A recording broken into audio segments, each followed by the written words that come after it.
Hey guys, Best Survivalist 2012 here, back with another video. Today, I'm gonna do something different again. It's an Altoids Survival Tin.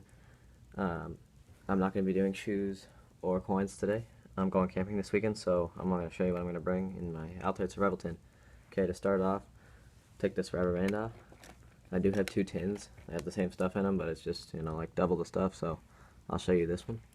So inside you can use the rubber band as cordage, or you can tie stuff down with it. So opening the tin, have a match striker right here, so you can strike the matches on that. Got a Neosporin type of thing, where if you get cut, you can put that on and it'll not infect it, disinfecting. Then I have a birthday candle with lanyard string tied on it. It's probably about 3 feet of lanyard string, and you can use that to tie stuff down, and it is really strong too, so it won't be breaking. And the candle you can use to light stuff and help start the fire after you light the matches, because the matches run down real quick, and then you light the candle, it'll burn for a little longer. Then we have a cotton tissue thing. You can use that for fire starting, or you can use it to wipe up blood or something if you have a wound. Next, have a little flashlight with a keychain holder, so you can attach it to your belt or a necklace or something. And it's pretty bright, so that'll work good. Then you have matches, 9 matches that with a rubber band. You can use a rubber band, and you can strike it on there. It's good for fire.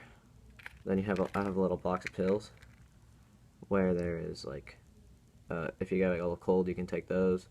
These are like aspirins, and that'll help with pain and stuff. Now I have a plastic bag rolled up in tape, so you can collect water in it and then heat it over the fire, and then boil it.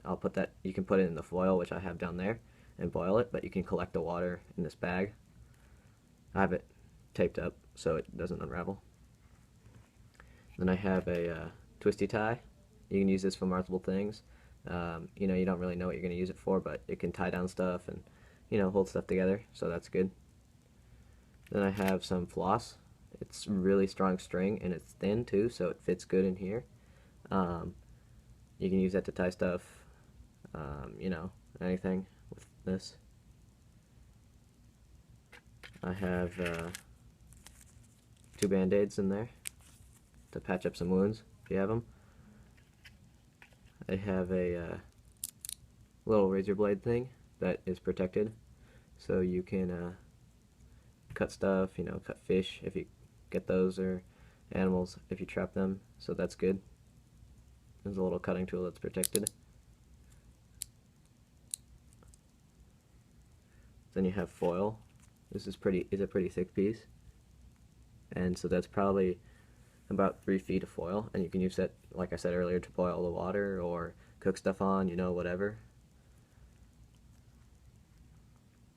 I have 2 nails in there, and maybe you can use the floss and make a little spear out of those, or hold down your shelter or whatever with these. Their nails are always useful.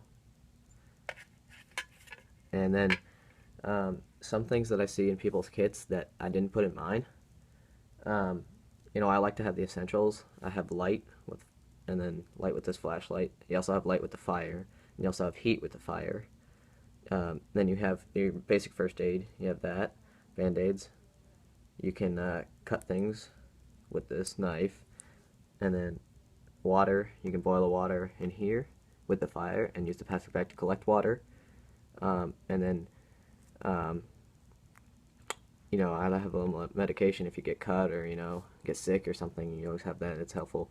And then so things that people put in their kits and that I didn't include in mine. Part of the reason is because it's so limited, because the space is so small in this kit.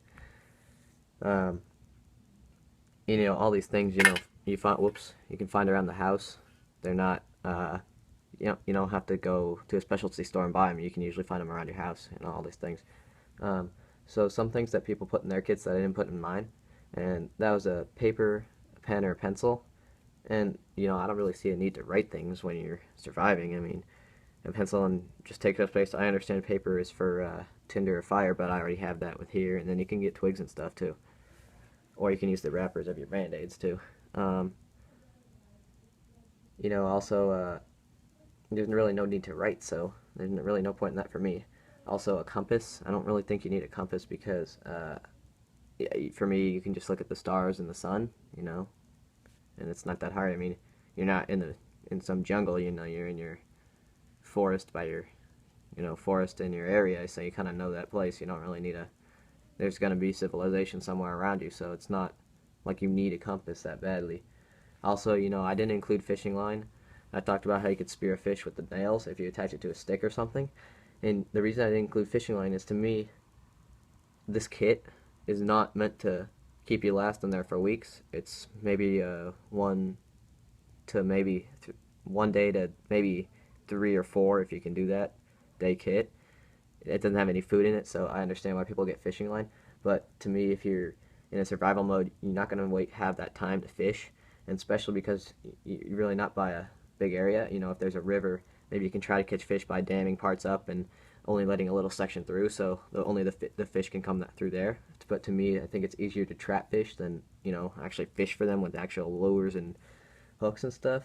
And also, I didn't put a mirror in there for signaling because you can use the foil, or as you can see, it signals back at you guys, or you can use the tin in here. But for signaling, it's not like you're on some island or something. There's gonna be civilization around you. It's not island rescue. It's in your own woods. So that's why I didn't include a mirror or something like that. So I hope this video is helpful. If you have any comments, go ahead and comment. I also have another one, mostly the same stuff in there as in here, so if I attach them together, so you'll have double the stuff. But if you have any comments, please comment if I can do anything better, make a version 2 maybe, or tell me if I should have something in here or shouldn't. Just leave me a comment, I'll answer it. And thanks guys for watching. Let me know if you want me to do another video like this. I can make a Altoids mini kit or something like that. But see you guys later. I also forgot to mention earlier that you can use the tin itself for a lot of things. You can boil water in it, like put it over a fire and put water in here, this part, when you have everything emptied, of course. Put water in there. You can like cook food in it, like put a piece of meat in the bottom, and you could cook that over a fire too. So the tin is very useful as well. I might waterproof the edges with some electric tape, but I'm gonna have to go out and get that first. But thanks for watching, guys.